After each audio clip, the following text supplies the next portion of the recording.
Lecture de la 4e conférence donnée par Rudolf Steiner le 19 mai 1910 à Hambourg, extraite du cycle de conférences intitulé Manifestation du karma, bibliographie GA 120, publiée d'après un sténogramme non revu par le conférencier, lecture de la 5e édition en langue française datée de 1980. Dans cette 5e édition, la conférence a été intitulée « Karma, maladie et guérison ». À mesure que les idées du karma et des rapports karmiques se répandront dans les milieux plus vastes, les deux questions que nous allons envisager aujourd'hui, celle des maladies qu'on peut guérir et celle des maladies incurables, donneront lieu à des représentations plus claires et, disons-le, plus humaines. Il a régné à ce sujet les opinions les plus diverses au cours des siècles, et il n'est pas besoin de remonter bien loin pour se rendre compte des changements formidables qu'ont subis ces opinions. Au moment où se termine le Moyen Âge et où commencent les temps modernes, vers les XVIe et XVIIe siècles, l'idée se répandit peu à peu que les maladies pouvaient être rigoureusement délimitées et qu'il existait réellement pour chacune d'elles une herbe ou mixture quelconque qui devait nécessairement la guérir. Cette croyance se maintint en somme très longtemps, jusqu'au cours du XIXe siècle et de nos jours même. Un profane qui relierait avec la mentalité actuelle le récit des traitements employés depuis la fin du XVIIIe siècle jusque bien avant, dans le XIXe siècle, serait étonné de la quantité de remèdes et de petites recettes employées à cette époque, depuis les tisanes et les mixtures jusqu'à des médicaments plus dangereux, saignées, etc. Le XIXe siècle a renversé toute cette conception dans les milieux médicaux prépondérants. J'ai eu l'occasion, durant ma jeunesse, de faire connaissance avec les opinions médicales de nuances et de formes les plus diverses. L'occasion s'en offrait à tous ceux qui suivaient le mouvement de l'école médicale nihiliste qui se dessina à Vienne dès le milieu du XIXe siècle et ne fit en somme que s'affirmer de plus en plus. Le point de départ de ce revirement complet des opinions à l'égard de la guérison des maladies fut l'opinion d'un grand médecin, Dietl, et les faits qu'il mit en lumière au sujet de la pneumonie et de maladies analogues. Ces déductions l'avaient amené à conclure qu'au fond, on ne peut discerner aucun effet notable d'un remède quelconque sur le cours d'une maladie. C'est sous l'influence de l'école de Dietl que les jeunes médecins de cette époque apprirent à se former sur la valeur curative des remèdes préconisés depuis des siècles, un jugement qu'on pourrait résumer par ce dicton : quand le coq chante sur le fumier, le temps change ou reste le même. Ils pensaient, ces jeunes médecins, que peu importe en somme pour l'évolution d'une maladie le remède qu'on administre.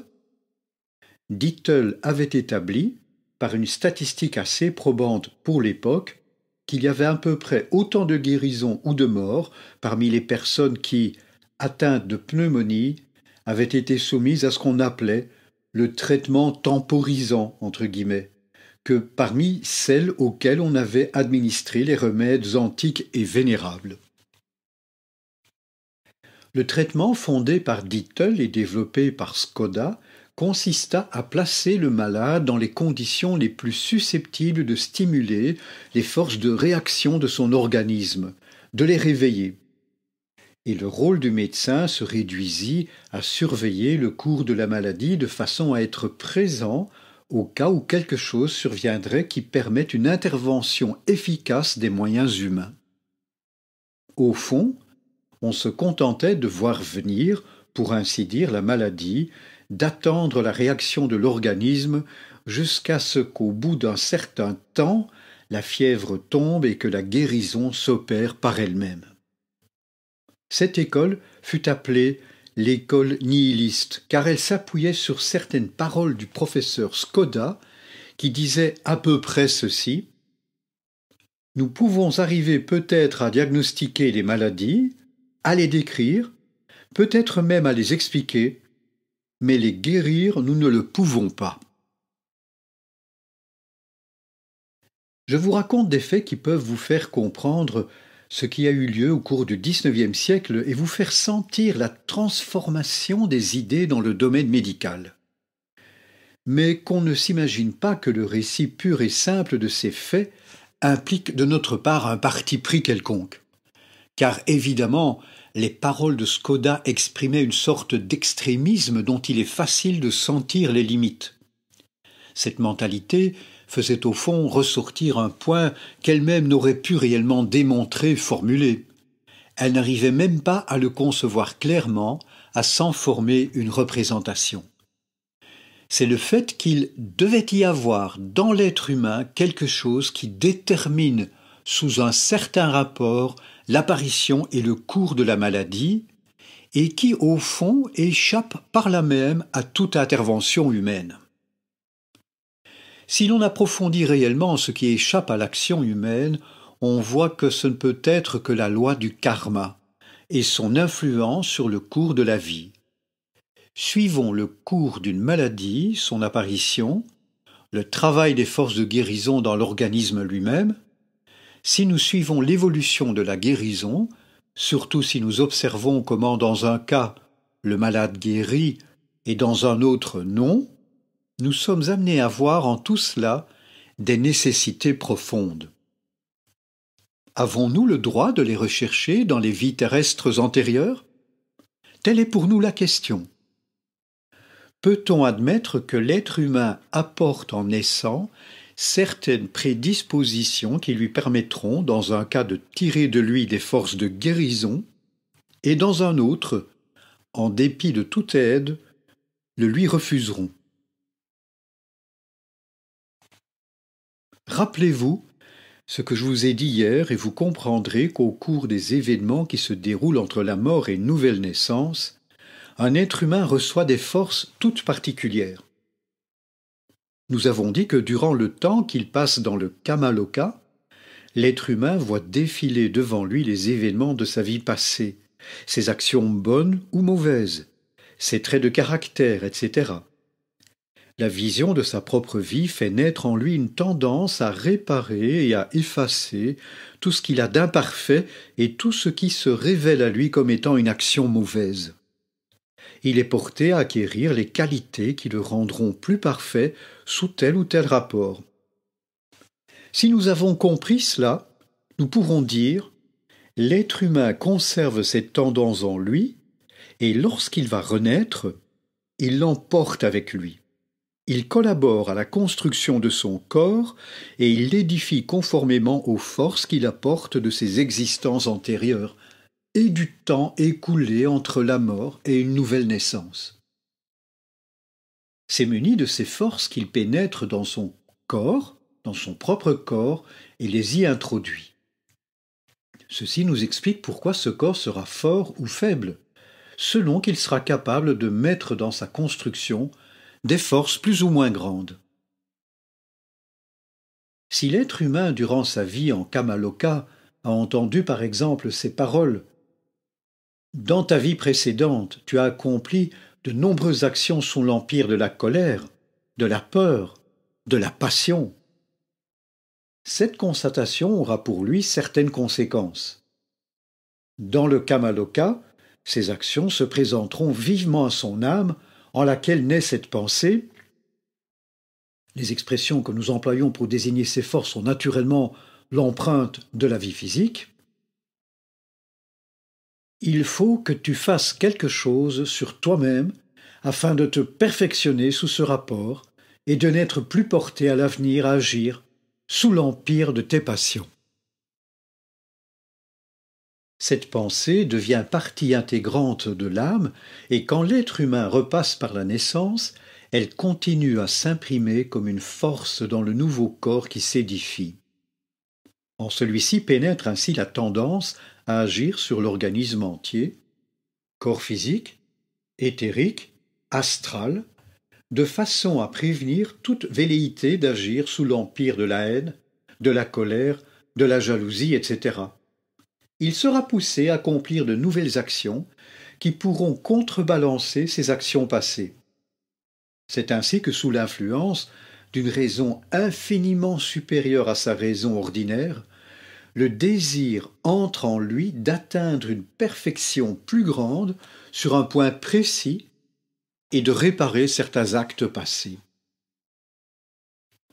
Si vous songez à la complexité de la vie, au nombre d'actions quotidiennes qui demandent une réparation de ce genre, vous comprendrez que l'âme, en venant à l'existence, soit pleine du désir d'accomplir cette réparation, et que l'ensemble de ces intentions qui se croisent et se mêlent imprime au corps physique, au corps éthérique, une configuration en rapport avec ce qu'elles sont.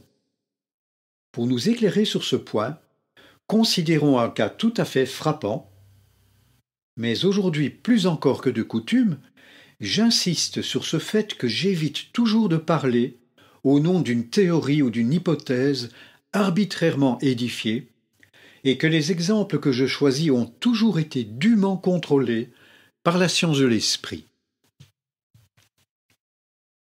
Supposons une personne qui, au cours de son existence antérieure, n'a agi qu'avec une conscience beaucoup trop faible de son jeu. Elle était trop livrée à l'action du monde extérieur, au point de donner à ses actions un caractère de servilité, d'impersonnalité qui ne convient plus à notre cycle actuel d'humanité. C'est donc le manque de sentiment du jeu qui l'a poussée à accomplir certains actes. Par sa vie dans le Kamaloka, elle revoit ces actes dus à l'atrophie de son jeu. Et en elle s'éveille cette tendance. Il faut développer en toi la conscience de la personnalité. Il faut que dans ta prochaine incarnation, tu trouves l'occasion de tremper ton jeu en luttant contre les résistances corporelles qui te viendront des corps physiques, éthériques, astrales. C'est une leçon à apprendre. Il faut que tu te façonnes un corps qui te montrera les conséquences corporelles d'une atrophie du jeu. L'effet de cette tendance ne pourra pas pénétrer entièrement dans le champ de la conscience à l'incarnation suivante. Elle demeurera plus ou moins subconsciente. La personne dont il est question se sentira alors attirée vers des lieux et des circonstances où la conscience du jeu rencontre la plus forte résistance, doit se tendre au plus haut degré. Elle aura à lutter contre tout son organisme.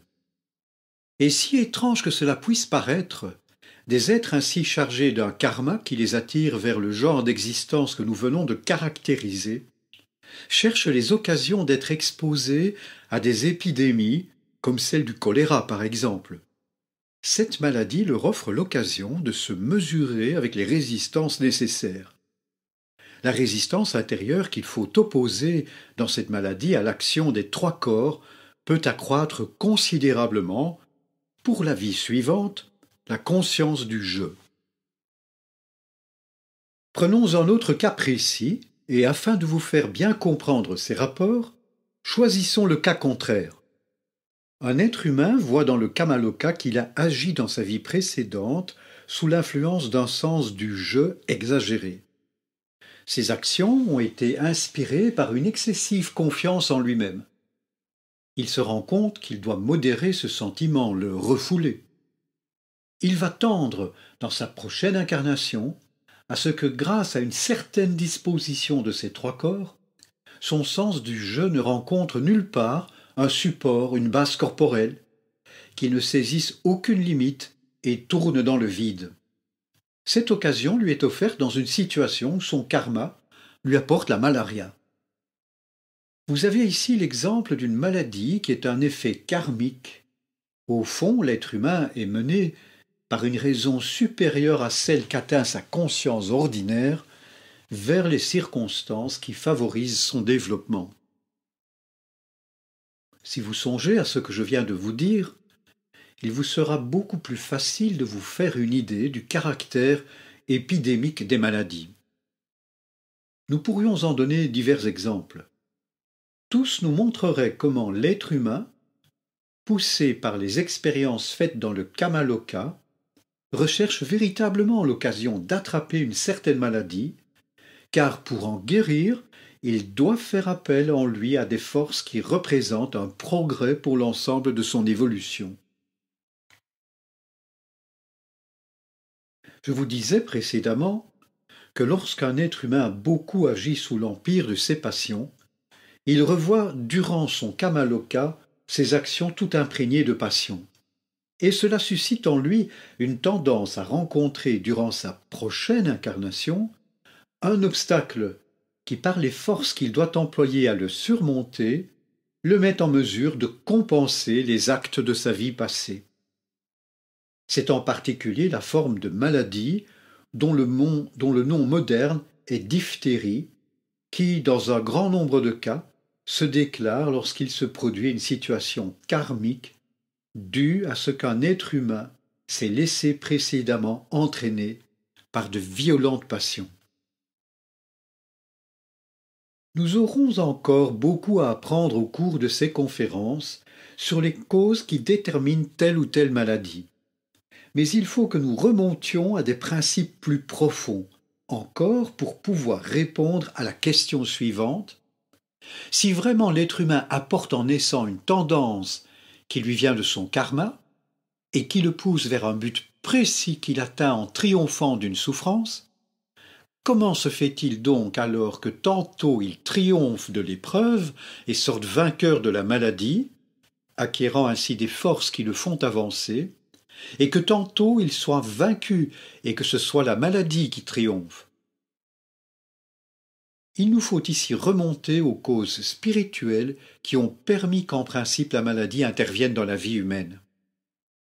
Si l'être humain peut tomber malade, si même par son karma il peut rechercher la maladie, cela est dû en dernière analyse à certains principes que nous avons déjà rencontrés souvent au cours de nos études d'anthroposophie. Vous savez qu'à un moment donné de l'évolution terrestre, des forces que nous appelons lucifériennes pénétrèrent dans le développement humain. Elles proviennent de certaines entités restées en arrière durant l'évolution de l'ancienne Lune. Ces entités n'avaient pas atteint, pour ainsi dire, le niveau normal de l'évolution terrestre. Un principe émanant de ces entités lucifériennes fut déposé dans le corps astral de l'être humain avant que son jeu fût capable d'agir conformément à sa nature. L'action des entités lucifériennes s'est donc exercée autrefois, en particulier, sur notre corps astral, et s'est maintenue depuis à travers toute notre évolution. Par la présence des forces lucifériennes, l'être humain devint un être moins bon qu'il ne l'eût été sans cette influence. Cette action le poussa aussi à se laisser bien plus mener par ses passions, ses désirs, qu'il ne l'eût fait sans cela. Cette influence produisit un changement dans l'individualité véritable de l'être humain. Elle le livra davantage à ce que nous pouvons appeler, entre guillemets, le monde des désirs. C'est à cause d'elle que l'être humain s'est enfoncé dans l'univers physique terrestre, qu'il s'est identifié avec son corps. Il n'eût pas pénétré ce corps à tel point s'il n'y avait pas eu d'influence luciférienne, car bien des choses qui sur terre attirent le désir de l'être humain ne seraient alors pas apparues. C'est sous l'influence de Lucifer que naquirent les tentations exercées par le monde sensible. Ces tentations entrèrent en l'être humain. L'individualité qu'il devait au jeu fut imprégnée des effets émanant du principe luciférien, et c'est ainsi que dès sa première incarnation terrestre, l'être humain succomba aux tentations lucifériennes qui ne le quittèrent plus au cours des vies suivantes. On peut dire que la manière dont il succomba aux séductions lucifériennes devint partie intégrante de son karma. Or, si l'être humain n'avait reçu que ce seul principe luciférien, il eût été de plus en plus la proie des tentations du monde terrestre physique. Il eût en quelque sorte dû abandonner la perspective d'y échapper jamais. Nous savons qu'une influence postérieure, celle du Christ, vint agir à l'encontre du principe luciférien et, pour ainsi dire, rétablir l'équilibre de telle façon qu'au cours de l'évolution, les moyens furent rendus à l'être humain de rejeter hors de lui l'influence de Lucifer. Mais celle-ci entraînait encore une autre conséquence. Le fait que cette influence avait pénétré dans le corps astral fit que le monde extérieur tout entier dans lequel il se plongea apparut différent à l'être humain. C'est avec Lucifer en lui que l'être humain regarda le monde qui l'entourait. Le regard qu'il jeta sur ce monde en fut troublé et il se mêla en outre aux impressions extérieures, ce que nous appelons l'influence ahrimanienne. Ahriman n'a pu s'immiscer dans le monde extérieur et en faire une illusion que parce que nous avions auparavant créé au-dedans de nous-mêmes cette disposition à l'illusion, à la maya. C'est ainsi que l'influence ahrimanienne, pénétrant dans notre monde extérieur, fut une conséquence de l'influence luciférienne. Nous pouvons dire, en raison des forces lucifériennes qui existaient déjà en lui, l'être humain s'enfonça dans la vie terrestre sensible plus qu'il ne l'eût fait sans cette influence. Et par là même, avec les perceptions extérieures, il respira l'influence ahrimanienne. Ainsi, dans l'être humain qui parcourt ces incarnations terrestres, vivent les deux influences. Ces deux puissances se combattent constamment dans l'individualité humaine qui est devenue le théâtre des luttes de Lucifer avec Ahriman. L'être humain est encore aujourd'hui exposé dans sa conscience ordinaire aux tentations de Lucifer qui se manifestent dans son corps astral par les passions, les désirs et aux tentations d'Ahriman. Erreurs, illusions, etc., qui viennent du monde extérieur. Tant qu'il est incarné, les représentations constituent une barrière qui empêche ce qui vient de Lucifer et d'Ahriman de pénétrer plus profondément en lui. Elles y font obstacle. Ces actes restent soumis à la force intellectuelle et morale de son jugement. Tant que l'être humain pêche contre la morale en obéissant à Lucifer, ou contre la logique et la pensée saine en suivant Ahriman, durant le temps qui s'écoule entre la naissance et la mort, cela ne concerne encore que la partie consciente de sa vie intérieure ordinaire. Mais quand il franchit le seuil de la mort, la vie des représentations s'arrête, car elle est liée à l'instrument du cerveau. La vie consciente prend alors un autre aspect. Toutes les actions qui, durant l'incarnation, furent soumises au jugement moral ou rationnel, pénètrent dans les arcanes de l'être humain. Elles contribuent, après le Kamaloka, à organiser l'existence suivante et s'impriment dans les forces plastiques qui édifient la triple enveloppe humaine. C'est alors que les erreurs provenant des tentations ahrimaniennes deviennent des germes de maladies qui infectent l'être humain par le corps éthérique, tandis que des fautes, répréhensibles d'un point de vue moral, deviennent les causes de maladies qui agiront plutôt par le corps astral. Si nous ne nous en tenons pas à une seule incarnation, mais considérons l'effet d'une incarnation sur la suivante, nous voyons ainsi qu'en fait des erreurs dues à l'action du principe ahrimanien, y compris les erreurs volontaires, mensonges, etc., deviennent en nous véritablement des causes de maladies. Nous voyons comment par la même voie, les influences lucifériennes deviennent aussi des causes de maladies. En fait, ce n'est pas impunément que nous commettons des fautes. Nous sommes marqués du sceau de ces erreurs dans notre incarnation suivante, mais nous le sommes pour une raison supérieure à celle de notre vie ordinaire. Car celle qui, durant le temps qui s'écoule entre la mort et une nouvelle naissance, nous impose de nous fortifier, de nous affermir autant que possible, afin de ne plus être à l'avenir exposés à ces tentations. Ainsi, ces maladies deviennent de puissantes éducatrices dans notre vie. En les examinant à ce point de vue, nous verrons vraiment comment les influences lucifériennes ou ahrimaniennes entrent en jeu dans la formation d'une maladie. Le jour où ces choses seront connues de ceux qui soignent les malades, la médecine sera infiniment plus agissante qu'elle ne peut l'être aujourd'hui. Nous pouvons même dans ce sens pénétrer dans l'intimité de certaines maladies. Prenons par exemple la pneumonie. C'est une conséquence karmique qui naît lorsque dans la vision rétrospective du Kamaloka, une personne se découvre un caractère porté à la débauche, possédé en quelque sorte du besoin de vivre sensuellement. Gardons-nous de confondre ce que nous attribuons ici à une raison supérieure avec ce qui apparaît à la conscience de l'incarnation présente. Les deux choses n'ont rien à voir ensemble. Dans sa conscience actuelle, l'être humain ne se souvient plus de l'expérience qu'il a faite durant son séjour en Kamaloka. Toutefois, cette expérience l'imprègne de forces qui le mèneront au processus par lequel il vaincra la pneumonie. Car en appliquant ces forces à se guérir, et notamment à triompher de la fièvre, l'individualité humaine réagit précisément contre les puissances lucifériennes.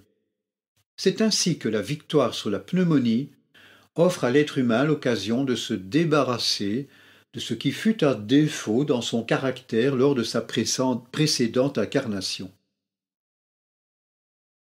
Nous assistons donc véritablement, dans la pneumonie, à la lutte de l'être humain contre les puissances lucifériennes. Il n'en est pas de même lorsqu'il s'agit de ce qu'on appelle la tuberculose pulmonaire. On voit alors apparaître les singuliers phénomènes par lesquels les forces personnelles de guérison entrent en activité, enveloppent les influences nocives naissantes, les enrobent comme d'un tissu conjonctif rempli d'ensuite de matière calcaire qui constituent des enveloppes solides. On peut avoir de ces enveloppes dans les poumons, et beaucoup de personnes, plus qu'on ne le croit d'ordinaire, en portent. Ce sont ceux chez lesquels un poumon tuberculeux s'est guéri.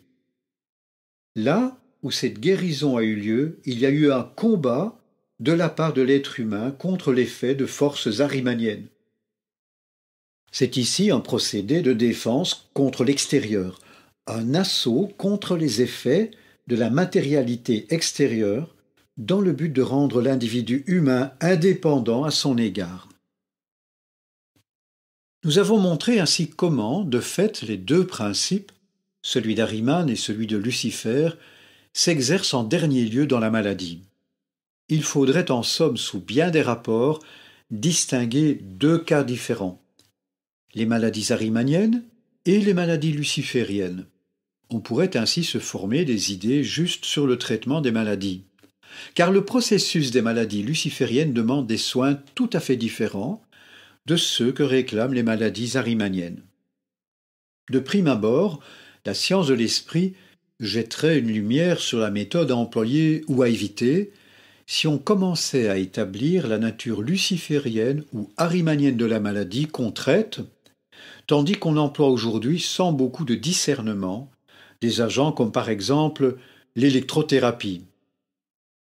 Jamais on ne devrait appliquer les méthodes de l'électrothérapie à des maladies d'origine luciférienne, mais uniquement aux maladies arimaniennes, car jamais une maladie luciférienne ne pourra être soulagée par ce qui est sans aucun rapport avec l'activité de Lucifer, notamment par les principes de l'électricité, qui sont du domaine des entités arimaniennes. Ce qui ne signifie naturellement pas que ces entités ne se servent que des forces de l'électricité. Il est un domaine, par contre, où s'exercent tout particulièrement les influences lucifériennes. C'est, pour s'exprimer en général, celui du chaud et de tout ce qui s'y rattache. Tout ce qui aide l'organisme humain à se réchauffer ou à se refroidir, ou ce qui le réchauffe ou le refroidit directement par une influence extérieure, est du domaine de Lucifer. Partout où la chaleur et le froid entrent en considération, nous avons un type de maladie luciférienne. Cela nous indique comment le karma agit dans la maladie et de quelle manière en triompher.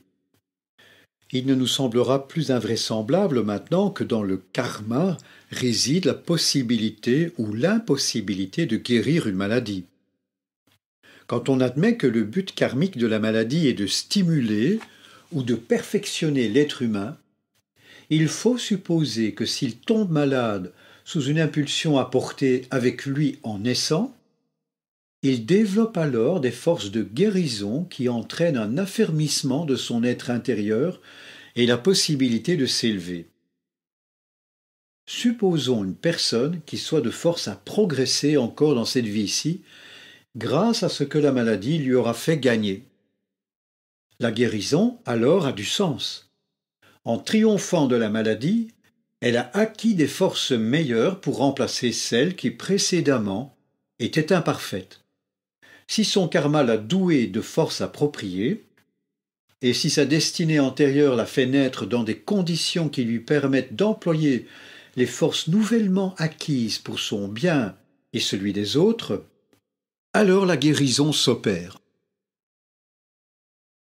Supposons le cas d'une personne qui lutte contre la maladie et tente de développer des forces de guérison. Si elle guérissait, elle se trouverait devant une vie qui exigerait d'elle un degré de perfection supérieur à celui qu'elle a atteint jusqu'ici. La maladie guérie lui aurait, il est vrai, fait obtenir certains résultats, mais ils n'auraient pas été suffisants, le reste de son karma ne le permettant pas, pour que moyennant le peu qu'elle aurait atteint, elle soit d'aucun secours aux autres. Il peut arriver que son je profond, subconscient, lui dise « L'occasion ne t'est pas donnée ici de recevoir dans toute sa force ce qu'il te faudrait. Il a fallu te soumettre à cette incarnation afin d'acquérir la mesure de perfection que tu ne pouvais acquérir que dans le corps physique en triomphant d'une maladie. Tu as dû toucher à ce résultat, mais il ne t'est pas possible de le dépasser. Il te faut maintenant entrer dans cet autre monde où ton corps physique et d'autres forces ne te gêneront pas et où tu pourras élaborer librement le fruit de ta maladie. Autrement dit, cet être recherchera la mort afin de faire servir à la vie entre la mort et une nouvelle naissance ce dont il ne peut pas faire usage dans la vie comprise entre la naissance et la mort. Il va traverser la période entre la mort et une nouvelle naissance afin de reformer maintenant, avec les forces accrues qu'il a gagnées en luttant contre la maladie, un nouvel organisme dont l'action pourra être d'autant plus grande dans sa nouvelle vie. C'est ainsi qu'une maladie peut réellement constituer comme une sorte d'acompte qui n'est complété qu'après avoir passé par la mort. Si nous considérons la chose à ce point de vue, nous devrons nous dire il paraît absolument établi par le karma qu'une maladie doive se terminer par la guérison et une autre par la mort. Quand nous assistons à l'issue d'une maladie en nous plaçant à un point de vue plus élevé, nous arrivons par le karma à une sorte de réconciliation profonde avec la destinée.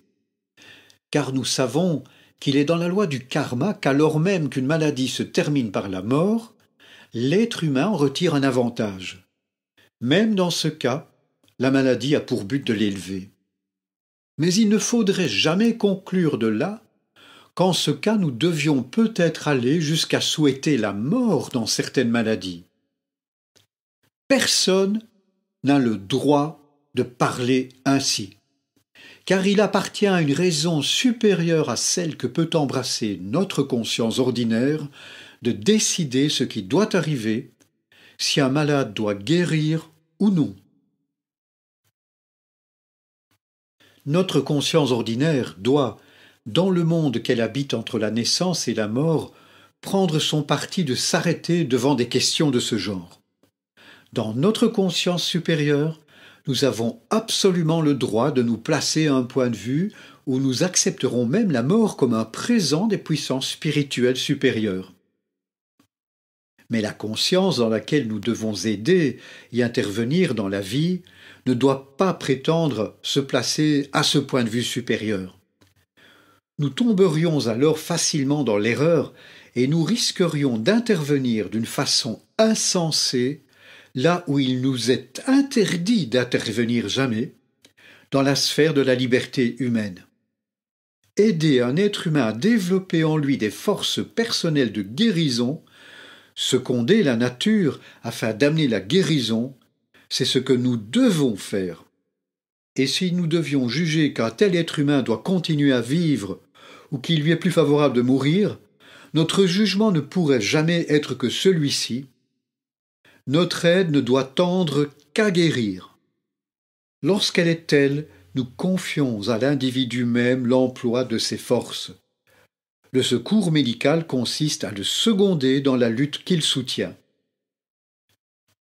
Il en serait tout autrement si nous nous refusions à soigner un malade de telle sorte que nous l'envoyions dans l'autre monde.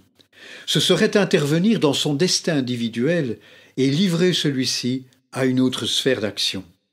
Ce serait imposer notre volonté à un autre être, tandis que nous devons laisser ses décisions à lui-même. En d'autres termes, nous devons faire tout notre possible pour que le malade guérisse, car tous nos efforts dans ce sens viennent d'une conscience qui est adaptée à notre terre. Toute autre mesure dépasserait notre sphère terrestre. Là doivent intervenir d'autres forces que celles que notre conscience ordinaire peut embrasser. Nous voyons donc qu'une juste compréhension karmique des possibilités de guérir ou non les maladies a pour conséquence de nous faire chercher tous les moyens de secourir le malade, et d'autre part, elle nous mène aussi à accepter sans murmurer toute décision qui pourrait émaner de l'autre sphère. C'est tout ce que nous pouvons faire à l'égard de cette décision. Il est nécessaire de trouver un point de vue grâce auquel nous ne serons pas écrasés par l'idée qu'une maladie est incurable et que le monde ne compte qu'imperfection, mal et malheur. La conception karmique ne paralyse pas notre force d'action à l'égard du traitement, mais la stimule. La compréhension du karma, d'autre part, nous mettra en harmonie avec la destinée la plus dure, l'incurabilité d'une maladie. Ainsi, la conception du karma nous permet seule de saisir comme il convient le cours d'une maladie et de comprendre véritablement les effets karmiques de notre vie passée reflétés dans notre vie présente. Nous en trouverons encore des exemples dans les sujets que nous allons aborder. Nous aurons maintenant à distinguer entre les maladies qui émanent particulièrement du destin intérieur et qui se présentent comme résultat du karma, et celles qui, en apparence, nous viennent du hasard, par le fait que nous nous sommes exposés à des accidents. En un mot, il s'agira de se former une conception karmique d'un accident qui nous fait tomber, par exemple, sous les roues d'un chemin de fer. Autrement dit, comment le karma explique-t-il les, entre guillemets, maladies accidentelles ?